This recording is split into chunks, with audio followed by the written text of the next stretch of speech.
Segunda-feira, manivela por aqui, hein? O Barroso, vamos trabalhar, querido. Tem informação para ouvirmos os comentários de Olavo Pellegrina Júnior e de volta Walter Nagelstein. Antes a informação. Pois não, Barroso. Pitoli, o ministro do Supremo Tribunal Federal, Alexandre de Moraes, irá conduzir uma audiência com o governador do Rio de Janeiro, Cláudio Castro, nesta segunda-feira. O governador irá prestar informações sobre a mega operação realizada na semana passada.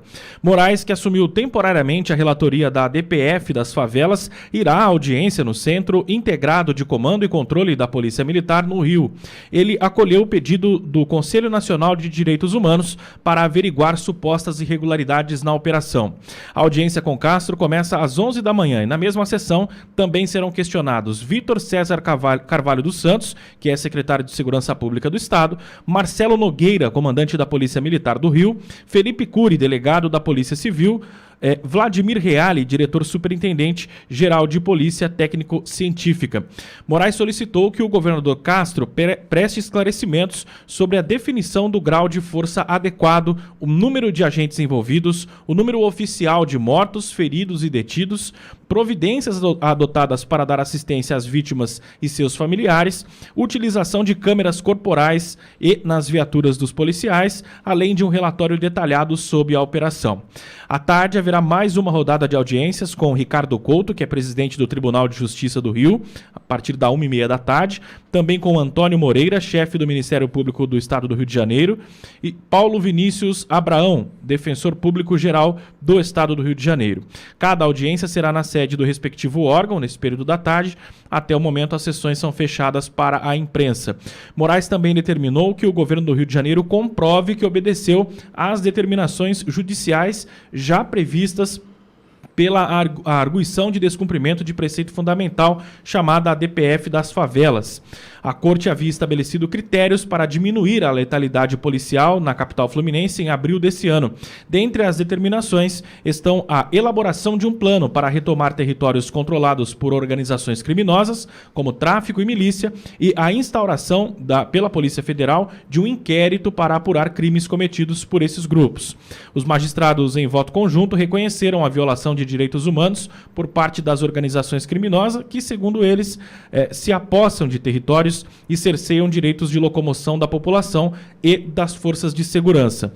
Então, essa informação, haverá uma reunião já no começo da manhã, já às 11 da manhã, e depois à tarde também o Moraes quer saber detalhadamente as informações sobre a mega operação da semana passada. Perfeito, Barros. Engraçado, eu não me lembro dessa mesma disposição em ouvir, por exemplo, os familiares dos 703 mortos do ano passado no Rio de Janeiro pelo crime, eu não consigo me lembrar. Né? Teve a mesma disposição para ouvir as famílias dos mortos, dos torturados, daquelas crianças que foram mortas, por exemplo, porque pegaram o passarinho do traficante, da menina lá que foi morta porque se negou, enfim, a mesma disposição, ou é o Supremo Tribunal Federal defendendo o que a gente está imaginando aqui? 703 mortos no ano passado pelo crime no Rio. Eu não vi nada com relação a estes que defendem a tal da DPF da favela 635, que inviabiliza operações para retomada de territórios. Eu não vi até aqui vontade destes para reconhecer tanto CV quanto PCC e demais como grupos terroristas. Eu não vi a mesma disposição. Eu vejo o Luciano Huck falando mais do que deve na televisão, mostrando o que a Globo defende. Eu vejo políticos dessa esquerda safada, corrompida e dominada pelo crime, infelizmente, porque não é a esquerda do ponto de vista ideológico, meramente falando, é a esquerda que defende o crime. O crime. É com isso que a gente está lidando. Agora, eu queria ver o mesmo Supremo Tribunal Federal com a mesma disposição para discutir mortes que foram cometidos, assassinatos cometidos por esses criminosos. Olavo, eu não vi essa disposição por parte do Supremo Tribunal Federal. A esquerda defende o crime. A esquerda não defende a população. Nesse final de semana, Pitoli, 5 institutos de pesquisa, amigo Walter, 5 institutos de pesquisa, Atlas Intel, Paraná Pesquisa, Genial Quest, a Arrow Pesquisas e, surpreenda-se, Datafolha, ouviram a população do Rio de Janeiro, ouviram os moradores de favela, A grande maioria, 80% dos moradores das comunidades foram favoráveis à ação da polícia. Nos outros, aí dá uma média de 60%, 50%, 70% de pessoas favoráveis à ação da polícia. Quer dizer, a população quer a ação policial. Quem não quer é o governo do PT. Porque quando a ação ocorreu, a mobilização do ministro de Segurança Pública, do Lewandowski, fala toda. Lula disse que não vai fazer GLO, que não permitiria o apoio do governo federal, a Polícia Federal que não quis ir. Sabe, e outra coisa que nós precisamos tomar cuidado. A palavra vítima. Vítima da operação foram 4 policiais. Os que foram feridos também, o que perdeu parte da perna, esses aí são as vítimas. O remanescente, até aqui, não é vítima. Não é vítima. Grande percentual com crimes graves, anotações penais graves, grande parte de procurados, enfim. Vamos com calma. Vítima ali são os policiais. Agora, Pitoli, só sobre a reunião, juro que paro. Juro. Só sobre a reunião do Você pode então desjurar. Perdão? Não precisa nem jurar, pode desjurar. Desjuro, sobre a reunião de Alexandre de Moraes, né? Um montão de entidade de direitos humanos, uma pilha de entidade de direitos humanos participarão dessas reuniões. Aí eu falei, vamos olhar, né? Vamos dar uma olhada nessas entidades. Uma delas é a Conectas, que recebe grana da Open Society. Open Society, Jorge Soros.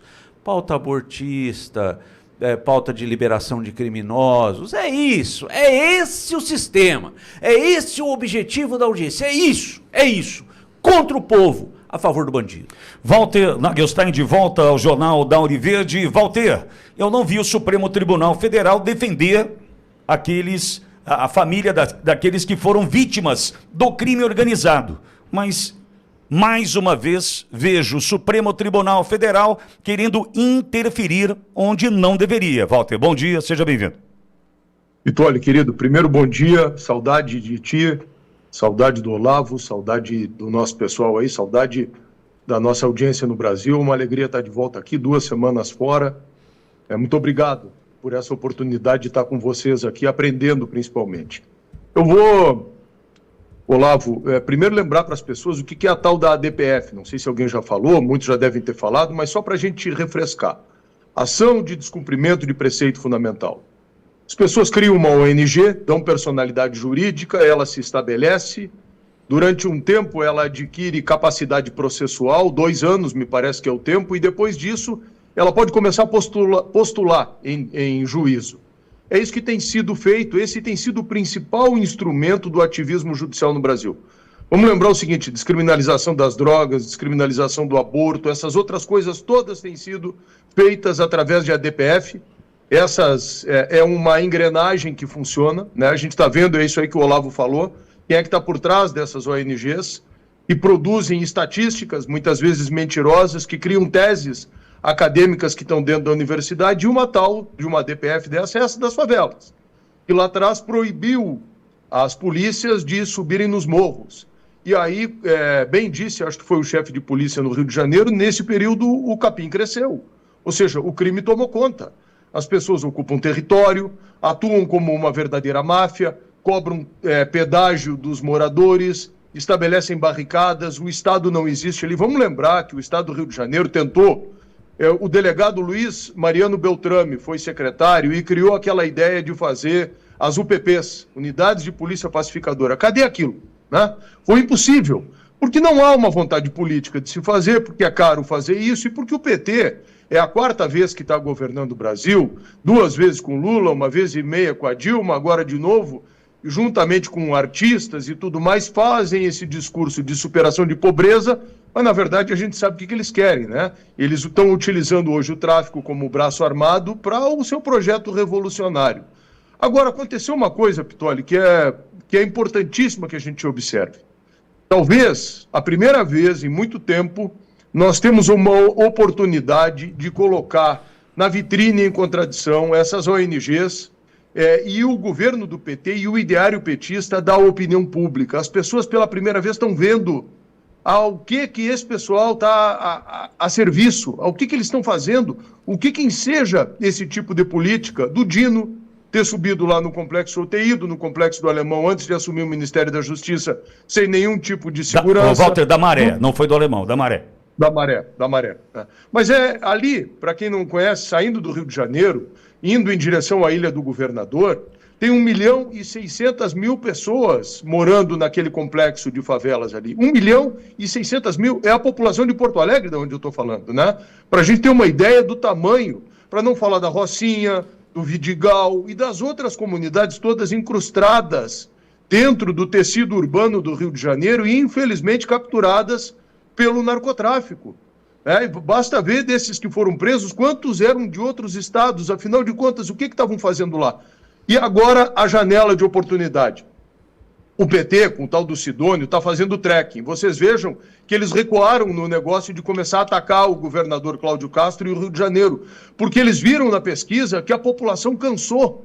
Agora, cai por terra esse discurso do fascismo, do Estado violento, isso que tem sido repetido, esse discurso enxovalhado, desgastado das esquerdas, e agora é a nossa oportunidade de aproveitar para evidenciar a serviço do que a esquerda está, da demagogia, do crime, desses que tornam essas populações verdadeiramente, Pitoli, reféns da bandidagem, dos tribunais do crime, como foi o caso do Tim Lopes, né? Ele foi julgado num tribunal do crime. E estando a população, através das pesquisas de opinião, a favor de que se tomem medidas e que o Estado reestabeleça o princípio da ordem, a gente vê também em que lado que o STF se coloca. Esse negócio do Moraes está indo hoje aí e está a serviço dessas ONGs e a serviço dessas ADPFs e a serviço e exercitando esse ativismo judicial, cada vez mais vai colocar na vitrine a opção muito clara para o brasileiro escolher no ano que vem. E entre outras coisas que nós temos que escolher, eu vou insistir numa coisa que eu venho falando há muito tempo aqui na Auriverde. É uma reforma constitucional para botar freio no ativismo judicial. Senão, vai ser sempre continuar enxugando gelo e eles a favor da bandidocracia e criminalizando as polícias. Olha, é importante a gente lembrar também, nós temos no estado do Rio de Janeiro algo em torno de 17, 18 milhões de habitantes no estado do Rio de Janeiro.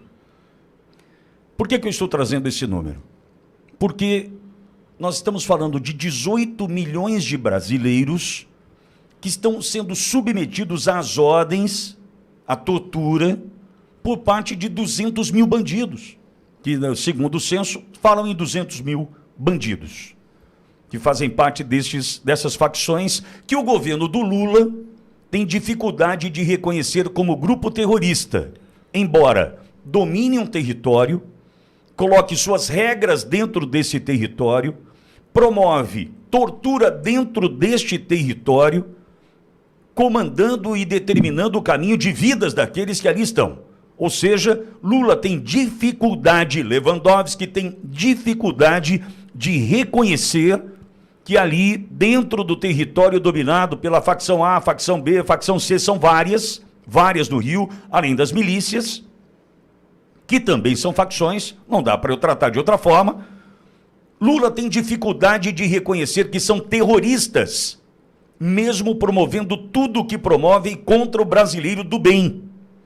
Aí, eu preciso pensar o seguinte, espera um pouquinho, são 18 milhões de pessoas, por mais que a gente tenha ali uma parcela de alienados, todos são impactados pelas ações do crime no Rio.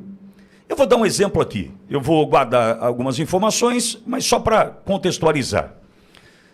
Uma grande empresa, de uma pessoa dirigida por uma pessoa conhecida, uma pessoa querida minha, chega para fazer um trabalho ali chegando no Rio, na Baixada, chegando no Rio.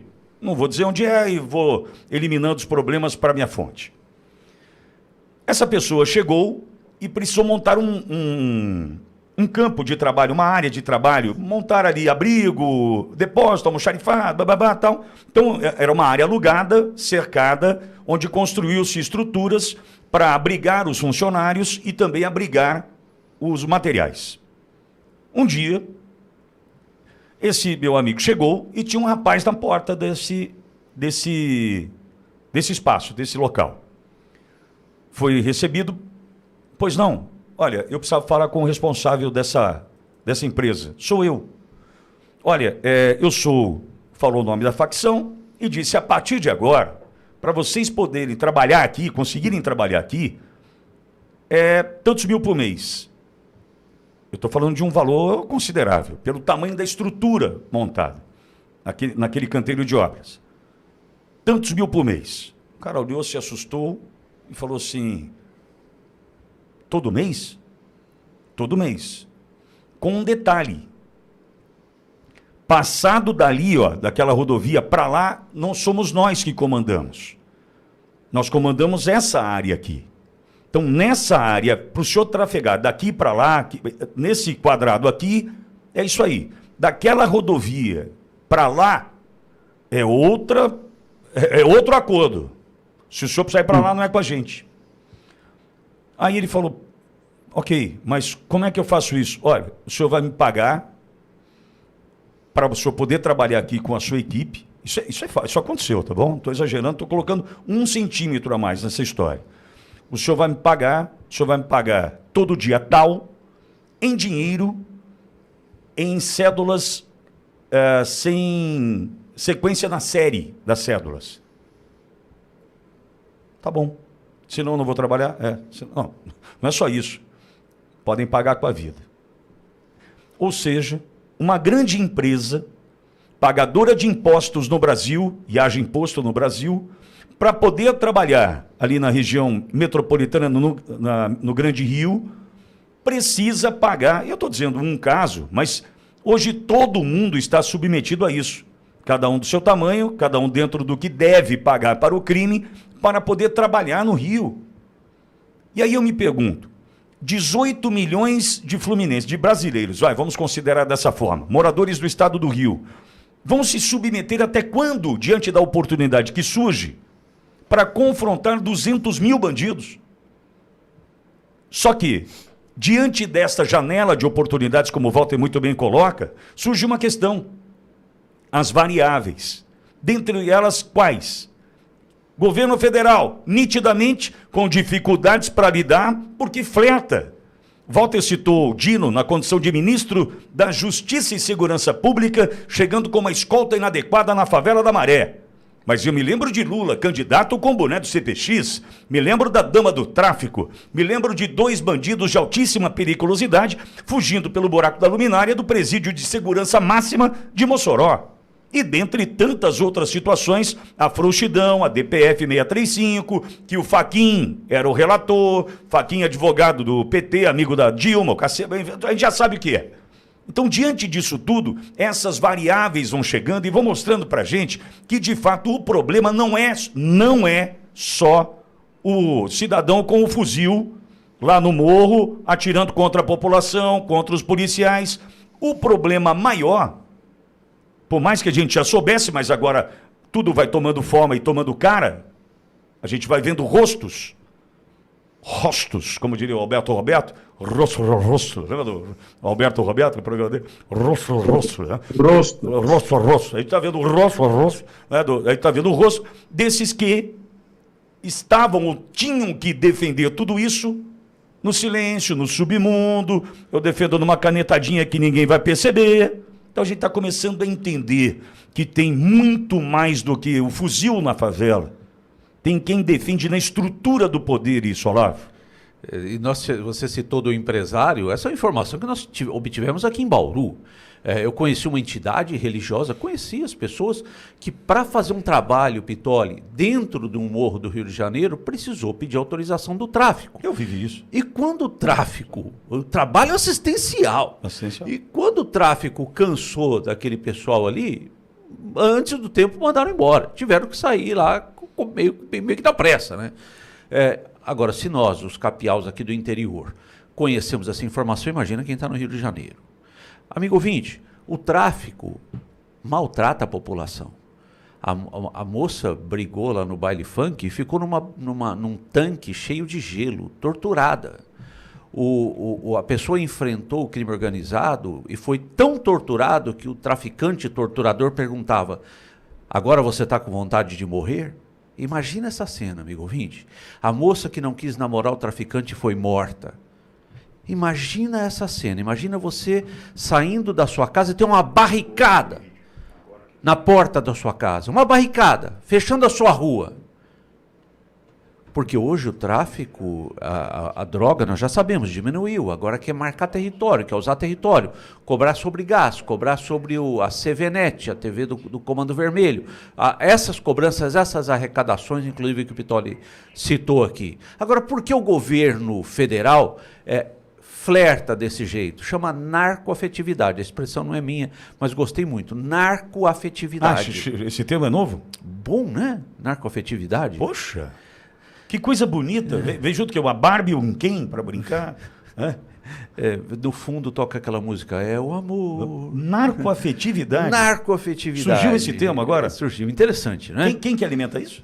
Quem que alimenta?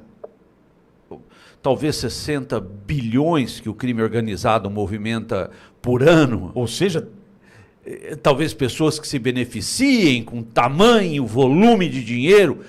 Não podemos... Não só dinheiro, né, Olavo? Territórios eleitorais, os caras mapeiam e dizem, olha, essa região aqui é tua, nós vamos trabalhar e tu vai fazer voto aqui. Exato, Walter, mas diz que o IBGE fornece lá, enumera os eleitores de Lula, aumenta os eleitores de Lula, parece que o BOP diminui, né? Enfim. O Ibope aumenta e o BOP diminui. O BOP diminui, exato. Então essa narcoafetividade tem que ter uma razão de ser. Qual a razão de ser da narcoafetividade? Será? Perguntar ainda pode. Será que é dinheiro? Walter, 18 milhões de brasileiros submetidos a 200 mil bandidos, fora aqueles que vão aparecendo agora, né? É que as pessoas... eu busco no meu trabalho aqui no Instagram, no Endireitando, que tu conhece, que vocês conhecem, né? Trazer um pouquinho dos elementos doutrinários que tem por trás de tudo isso, porque tem receita de bolo. O cara, para fazer isso, tem uma receita de um bolo, e essa receita ela pretende chegar num lugar. Segundo a doutrina revolucionária, marxista, esquerdista, ocidental, eu digo ocidental porque isso daí lá nem na Rússia comunista, nem na China, hoje ultracapitalista, mas dominada pelo Partido Comunista Chinês, essas coisas se criam. Isso daí não tem lá. Né? Na China tem pena de morte para traficante, tem respeito aos valores da família, não se cria essas coisas por lá. Mas aqui tem um negócio que chama Escola de Frankfurt. Eu estava voltando semana passada, passei por Paris. Me perdoem falar isso, não estou querendo me exibir nem nada, apenas para dar uma referência. Eu tinha estudado lá em 1993, já faz bastante tempo. E aí fui visitar ali de novo a Faculdade de Direito e o Panteão, onde estão enterrados ali grandes vultos da história francesa. Lá está Victor Hugo, está o inventor o Louis Braille, e ali na entrada da cripta do Panteão está de um lado Jean-Jacques Rousseau e do outro lado Voltaire. Eu vou me prender no Rousseau porque é o pai espiritual do socialismo, né? Ele que começou a criar essas ideias e a partir dele que tem tudo isso. E pensei comigo e botei lá no meu Instagram, qual é o poder das ideias? E eu estou fazendo essa pergunta e repetindo para dizer o seguinte: essa escola de Frankfurt, os caras ensinaram que tinha que utilizar o narcotráfico como elemento de revolução, de corrosão daquilo. Vocês já viram aí Maria Helena Chauí e outros tantos falar de que a família é uma entidade que tem que ser destruída. São tantos absurdos, né? Parece essa tal da especialista que apareceu agora com os óculos virados ao contrário, e que a Globo News e o UOL e a Folha dão espaço para ela. São pessoas que enxergam, assim como ela, está com os óculos ao contrário, o mundo ao contrário. Esse cara, o Herbert Marcuse, dizia que os drogados, o narcotráfico, os bandidos, tinham que ser o instrumento soldados dessa revolução. Aí vem um pouco mais para frente, 30, 40 anos, aparece um outro cara que se chama Foucault. E esse cara vai para dentro da universidade no Brasil. E tudo isso que a gente está vendo hoje no STF, do ministro Barroso, do Flávio Dino, do Fachin, na verdade são filhos gestados nessa escola do Foucault. Então, o poder das ideias, infelizmente, nesse caso, das ideias erradas, das ideias equivocadas. Essas que capturaram recentemente o sentido da palavra democracia, porque só tem democracia, parece, do lado deles, a gente sabe que não é assim, e capturaram o negócio dos direitos humanos, que a gente bem aprendeu que quando eles estão falando em direitos humanos, é direito dos manos. Então, é momento, vou insistir nesse ponto que eu falei na primeira vez, de que a sociedade brasileira possa acordar para o que está acontecendo antes que seja tarde demais. E esse negócio está acontecendo aí no Rio. Quantos milhões de habitantes, Pitoli? O Rio de Janeiro inteiro, 18 milhões, o estado do Rio. Vocês lembram que o governador Tarcísio, no ano passado, na campanha política, chegou numa comunidade aí em São Paulo e teve que sair às pressas, porque começou um tiroteio. Vocês vejam o que está acontecendo na Bahia do PT, não é diferente. Vocês vejam o que acontece nas regiões mais ermas da Amazônia, onde o Estado brasileiro, nem o Exército consegue entrar. E aqui em Porto Alegre não é diferente. Eu fui vereador 3 mandatos aqui, eu ia em comunidades, eu fui recebido já com pistola na cara. O que tu está fazendo aqui? Eu digo, foi o fulano que me deixou entrar. O traficante, assim, né? Eu poderia citar 3 ocasiões em que aconteceu a mesma coisa comigo. Fui recebido com uma arma em comunidades aqui, já isso tem 5, 6, 10 anos atrás. Então, está por todo o Brasil. Ou a gente faz um pacto e se apercebe, o pai e a mãe que está nos ouvindo aí, que esse artista que está falando para defender os coitadinhos, na verdade não tem na família dele, ou tem, e está fingindo que não vê, alguém que está sofrendo com drogadição, que está roubando as coisas de dentro de casa, que está sendo um elemento de tragédia para uma avó, para um pai, para uma mãe dessas que apareceu aí para agradecer a polícia. A polícia está fazendo o que ela está fazendo, ou a gente se acorda que o Brasil está dividido. Agora eu vou aproveitar o que o PT faz, nós contra eles, né? Eles são mestres nisso, que nós estamos divididos. Ou nós derrotamos o PT, ou o PT e o PSOL terminam de destruir com o Brasil.